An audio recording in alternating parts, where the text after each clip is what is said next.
اور میرے پاس ایک پنکھا بھی نہیں تھا. 3 گھنٹے میرا بیٹا سویا. 3 گھنٹے میں نے ہاتھ کے ساتھ، ہاتھ والا پنکھا نہیں ہوتا یوں یوں یوں، جس کو ہم ہمت فین بھی کہہ دیتے ہیں، کبھی ہینڈ فین بھی ہاتھ والا پنکھا بھی کہہ دیتے ہیں. 3 گھنٹے وہ بیٹھ کے زمین پہ میں نے یوں یوں چلایا تھا. اور میرا بیٹا کہاں پہ؟ چٹائی پہ سویا تھا، زمین پہ چٹائی بچھا کے، اور کیڑیاں اس کو کاٹ رہی تھی. اور میں بار بار اسی کام میں لگی تھی، کیڑیاں اٹھا رہی تھی، پنکھا جھاڑ رہی تھی. وہ 3 گھنٹے میں میرے بازوؤں کا کیا حال ہوا ہوگا، اندازہ کرو. یہ ظلم بالکل نہیں کرنا. دیکھو پہلی مائیں تھی نا، کیا کرتی تھی؟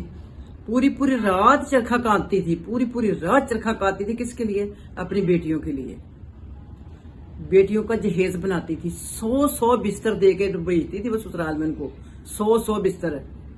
ماں تسی بھی کچھ قربانی کرو، بیٹیاں پیدا کی ہیں، ان کے لیے بھی کچھ قربانی دو. کیوں جہیز نہ دیں بھی؟ جا کے لوگوں کے منہ کی طرف دیکھیں. میں یہ کہوں گی بالکل نہ ان گھر والوں کو جہیز دیں. میں کہہ رہی کہ سوئی تک نہ ان کو دے، گھر والوں کو بالکل نہ دے. گن کے اپنی بیٹی کی چیزیں دے، جو اس کی ضرورت کی چیز ہے. میرا مطلب کہ میں یہ نہیں کہوں گی توے بھی دے دو، چولہے بھی دے دو، پتہ نہیں کیا کیا دے دیتے اٹھا کے. اس کی ضرورت ہے کہ اس کا بیڈ روم کا سامان دو، اس کو ٹی وی دو، اس کو اپنا فریج دو، اس کو واشنگ مشین دو، اس کو استری دو. یہ بہت ضروری ہے، یہ چیزیں بہت ضروری. میری پیاری بہنوں، اپنی بیٹیوں کا کچھ خیال کرو. بڑا ظلم ہوتا ہے سسرال میں، بڑا ظلم ہوتا ہے. جب وہ کسی چیز کو ہاتھ نہیں لگانے دیتے تو بڑا رونا آتا ہے، بڑا بندہ قسمت کو روتا ہے. اس لیے کوئی لعنت نہیں ہے. ہم نے بیٹی پیدا کی ہے، یہ ہم نے اس کو کوئی یہ گناہ سمجھ کے نہیں دینا کہ یہ بہت بڑا ہم گناہ کر رہے ہیں. ہم نے آسان سمجھ کے کرنا کہ ہم اپنی بیٹی پہ آسان کر رہے ہیں، کسی اور پہ نہیں کر رہے. اللہ جنت میں گھر دے. میرا خامد فوت ہو گیا. جب خامد فوت ہوا تھا ابھی میرے بچے چھوٹے چھوٹے تھے. جب میری بیٹی ماشاءاللہ جوان ہوئی، اس کا رشتہ آیا، شادی کرنی تھی. انہوں نے، گھر والوں نے کہا کہ ہمیں کچھ نہیں چاہیے. ہمارے گھر میں 3 فریجیں ہیں ماشاءاللہ، زمین سے آسمان تک چیزیں ہیں. آپ دیکھیں ہمارے گھر میں ہر چیز، کسی چیز کی کمی نہیں ہے. اور ہمارے لڑکے سونا نہیں پہنتے. مجھے بہت اچھی باتیں لگی ان کی. بہت میرا دل بھاگ ہو گیا کہ شاید میں سونا پہنا بھی نہیں سکتی تھی. میں کہاں سے انگوٹھیاں بنواتی اس ٹائم. بہت ہی مشکل سے انہوں نے میرا یہ اتنا جو لحاظ کر لیا نا. میں بڑی ان کے آفرین، آج تک میں ان کو اس بات پہ سلوٹ مارتی ہوں. مگر دیکھیں اس کے باوجود میں نے کیا کیا. اپنی بیٹی کی جب شادی کی، میں نے 3 تولے کا سونے کا سیٹ پہنایا اس کو، اور اس کے بیڈ روم کا سامان. آج بھی 16 سال ہو گئے شادی کو اس کے. آج بھی اس کے کمرے میں جو میں نے جہیز دیا تھا، یعنی کہ بیڈ روم کا سامان دیا تھا، آج بھی اس کمرے میں سجا بنا ہوا. تو مجھے یہ بات سن کے رونا آتا ہے، کیونکہ میرے ساتھ یہ بیتی ہوئی ہے. اللہ نہ کرے کسی اور بیٹی کے ساتھ ایسے بیتے. مائیں کس لیے ہوتی ہیں؟ میں کہتی ہوں آپ پتہ کیا کرو، آپ بچے کم پیدا کر دو. آپ پہلی ماؤں کی طرح آپ 8 10 بچے نہ پیدا کرو. جب آپ ان کی طرح محنت نہیں کر سکتے تو پھر ان کی طرح بچے بھی نہ پیدا کرو. بچے کم پیدا کر لو. اور جس دن بچی آپ کی پیدا ہوتی ہے، اس دن سے اس کے لیے کوئی پینی جمع کر کے سائڈ پہ کرتے جاؤ، سائڈ پہ، جیسے مائیں کرتی تھی. اس کے علاوہ میں اور بتاؤں، آپ کبھی کبھی پتہ کیا چکر ہوتا ہے کہ بیٹا لینے کی غرض سے نا آپ 7 بیٹیاں پیدا کر لیتے ہو. 7 جب بیٹیاں پیدا کرتے ہو تو آپ یہ دیکھو، ایک بیٹا اگر آ بھی گیا تو وہ کیا کر لے گا؟ وہ 7 کو بیاتے بیچارہ وہ تو ابھی چھوٹا ہوگا. آپ لوگ اتنی دیر کو کہاں ہوگے؟ 7 بیٹیوں کی جب آپ پہ ذمہ داری ہوگی، آپ جہیز بھی نہیں دیں گے، پھر بھی ان کی دکھ تکلیفیں تو ہوتی ہیں بیٹیوں میں. اپنے گھروں میں 100 طرح کی تکلیفیں ہوتی ہیں. تو وہ دیکھتے دیکھتے اتنی دیر کو آپ تو ختم ہو جائے گے. جس بیٹے کے لیے آپ نے گھر بنایا، آپ نے یہ بنا وہ بنا، بیٹوں کے لیے بناتے ہو نا، یا تو ان کے لیے بھی نہ بناؤ، رو کرائے پہ رہو، جیسے جگرادارا ہو رہا کرو. ان کے لیے پیسے ہوتے ہیں آپ کے پاس، اور بیٹیوں کے لیے کچھ نہیں ہوتا. ایسے نہیں کرنا، یہ ظلم نہیں کرنا. آپ نے بچے 2 ہی پیدا کرنے ہیں، 2 نہیں تو 3 حد کہیں، بس انف، اتنے ہی کافی ہے. ستھرا کھلاؤ، اچھا پہناؤ، اچھی تعلیم دیو، اچھی تربیت دیو. بس یہ آپ کا بہت بڑا احسان ہوگا. نبی نے اپنی بیٹی سے محبت کی، بے پناہ محبت کی. ان کی ہم ریس نہیں کر سکتے. اس دور میں بہت غریبی تھی، اس دور میں جہیز نہیں دے سکتے تھے.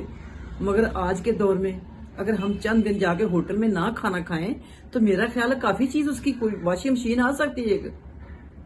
اس طرح آپ اس چیز کو سوچتے ہوئے جب آپ کی بیٹی بڑی ہوئی ہے اس کے اجازت کوئی بیمہ پالیسی کروا لے کہ اتنی دیر کو بیٹی نے شادی کی عمر ہو جائے گی اس کی تو اتنی دیر کو ہمارا یہ اس کے نام کا جمع ہو جائے گا پیسہ. ٹھیک ہے, یا کوئی چھوٹا موٹا پلاٹ خرید کے پھینک دے, کسی سائڈ پہ کر کے پھینک دے سستا. انشاءاللہ دیکھنا بیٹیاں تو ہوتی اتنی قسمت والی ہیں, بیٹیوں کو تو جہیز کی بھی فکر نہیں ہوتی. میں کہہ رہی جب میں نے اپنی بیٹی کی شادی کرنی تھی نا, اللہ جانتا مجھے نہیں پتا کہاں سے وہ میرے اللہ نے غیب سے میری مدد کی ہے.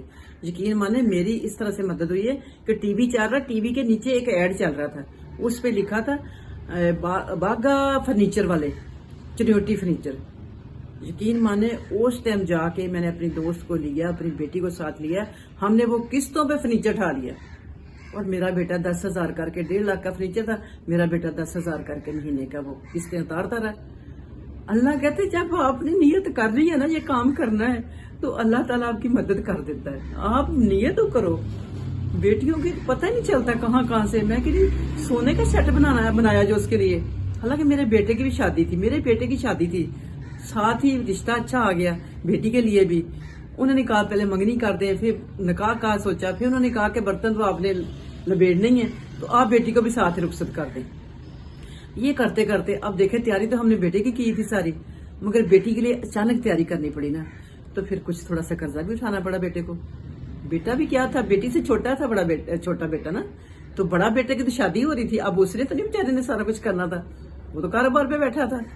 تو کاروبار بھی کیا چھوٹے سے شروع کیا, تھوڑے سے شروع کیا. الحمدللہ اللہ کے فضل سے, آپ کی دعاؤں سے اللہ تعالیٰ نے اس یعنی کہ قابل کر دیا کہ آج وہ روٹی کما رہے ہیں. ابھی بہت چھوٹے تھے, کوئی 10 سال کا تھا, کوئی 15 سال کا تھا جب میاں صاحب فوت ہو گئے. تو الحمدللہ میرا یہ بتانے کا مقصد بالکل یہ نہیں ہے کہ میں اپنی آپ کو مجبوری بتاؤں. میں بتا رہی ہوں بیٹے, بہنوں, پیاری بہنوں, میری بیٹی کو آپ نے میری سائڈ لینی ہے. اگر ماما مجھے کچھ برا بھلا کہے نا اگر کچھ برا بھلا کہے نا تو آپ لوگوں نے میری سائڈ لینی ہے پیاری بیٹی کو. اچھا, میں نہیں چاہتی کہ جیسے میرے پہ بیتی ہے میری کسی اور بیٹی پہ بیتے, اللہ نہ کرے. بڑی تکلیف ہوتی ہے جب کوئی چیز اپنی چھین لیتا ہے کہ یہ میری ہے, رکھو, جو خود لے کے آئیے وہ پکڑو, اس کو استعمال کرو. میں کہہ رہی بہن جی میں چھوٹا سا وقت. تو پیاری بہنوں آپ مائنڈ نہیں کرنا میری کسی بھی بات کو. میں آپ کو یہ بھی کہنے والی ہوں کہ آپ ایک رسم جو ہے نا, رسم جو کرتے ہیں مہندی کی, فلاں کی, ان میں سے ایک رسم کم کر دیں, اس میں سے کچھ بیٹی کا بن جائے گا. آج کل پتہ کیا فیشن آ گیا, پتہ آپ کو, شاید میرا تو خیال سب کو ہی پتا ہوگا. یہی بڑی اچھی لگی بات مجھے. سب سے پہلے میں اپنی حکومت کو کہوں گی زندہ باد, نواز شریف زندہ باد, نواز شریف زندہ باد. اس لیے جو انہوں نے ٹائم سیٹ کر دیا نا شادی کا کہ 10 بجے شادی ہال بند ہو جائیں گے, بہت بیسٹ, بہت بیسٹ, بہت بیسٹ. میں کہہ رہی زندگی جنت بن گئی, یقین مانے, ورنہ پوری رات اس شادی میں گزر جاتی تھی. اور دوسرا جو انہوں نے 1 ڈش کر دی, ان چیزوں کو مانتی ہوں. یہ جو بلائی ہے نا, یہ کر دی بلائی, کہیں جہیز نہ بند کر دے. مجھے یہ ہے کہ دیکھتے ہوئے نا ہماری مجبوریاں کو, کہیں ہمارے بھائی جہیز نہ بند کر دے کہ نہیں آج کے بعد جہیز نہیں کوئی دے گا. میں کہہ رہی کسی کو جہیز نہ دیں, کسی گھر والے کو, لڑکے والوں کو نہ دیں, مگر اپنی بیٹی کو ضرور دیں. اس کی ضرورت کی چیز اس کو ضرور دیں. میری طرف سے منت ہے آپ لوگوں کے لیے کہ آپ اپنی بیٹی کو اتنا ضرور دیں کہ جتنی جاتے وہ استعمال کر لیں. ٹھیک ہے. اب دیکھیں دوسری بات یہ کہ لڑکے والے, ہم اگر کہیں نا کہ لڑکے والے بنائیں, لڑکے والوں کی اپنی ضرورت کی چیزیں ہوتی ہیں. گھر اتنے بڑے نہیں ہوتے جو انہوں نے فالتو بنا کے رکھے ہوتے ہیں کہ ایک بیڈ فالتو پڑا ہے وہ لڑکی کے نیچے بچھا دو, ایک فریج فالتو پڑی ہے جٹھانی درانی کی نہیں ہے تو چلو اس کو استعمال کر لو. درانی چڑیاں دیتی ہیں اپنی چیزیں, نہیں دیتی. ٹھیک ہے. تو آپ کی بیٹی کیوں ہاتھوں کی طرف دیکھے؟ آپ نے بھی پیدا کی خوشی سے, آپ نے پلایا, پڑھایا, پالا, اس کو ہر چیز کی ہے, تو آپ اس چیز کے لیے بیٹی کو چھوڑ دیں گے ان کے حال پہ؟ نہیں. آپ کچھ بھی کریں, آپ کمیٹی ڈالیں, آپ ادار پکڑیں, آپ کچھ بھی کریں, مگر اس کو ضرور جہیز دینا ہے. اور باقی کیا کہنا چاہوں گی کہ کوئی بات بری لگی ہو تو پھر معذرت, اپنا بہت خیال رکھنا. ویڈیو بہت لمبی ہو گئی ہے اور دعاؤں میں یاد رکھنا. اور وہ بتا رہی تھی جو رسم چلی جاتے جاتے یہ بتا دوں کہ وہ ہے جوائنٹ. آج کل مہندی ہو رہی ہے, بڑی بچت ہو جاتی ہے. اگر ₹1,00,000 بھی لگتا ہے تو 50-50 حصے میں آتا ہے. اور آج کل دوسری اور ایک بڑی مجھے بات اچھی لگی ہے, جو ولیمہ اور برات کا کھانا وہ بھی جوائنٹ ہو گیا, یعنی کہ وہ بھی اکٹھے پیسے ڈال کے ڈیوائڈ کر لیتے ہیں آپس میں بانٹ کے, تو وہ بھی بڑی اچھی بات ہے. یہ دیکھو یہ تو ہوئی نا بات, یہ رسم تو مانتی ہوں, یہ تو مانتی ہوں, یہ بہت اچھا کیا بہنوں نے. اور اگر ایسے کریں گی جہیز نہیں دیں گی تو پھر یہ بالکل نہیں اچھا کیا. اور لڑکے والوں کو کچھ نہیں دینا, ٹھینگا دکھانا ہے. ٹھیک ہے, تو فی امان اللہ, ملتی ہوں پھر کسی ویڈیو میں بریک کے بعد. اللہ حافظ.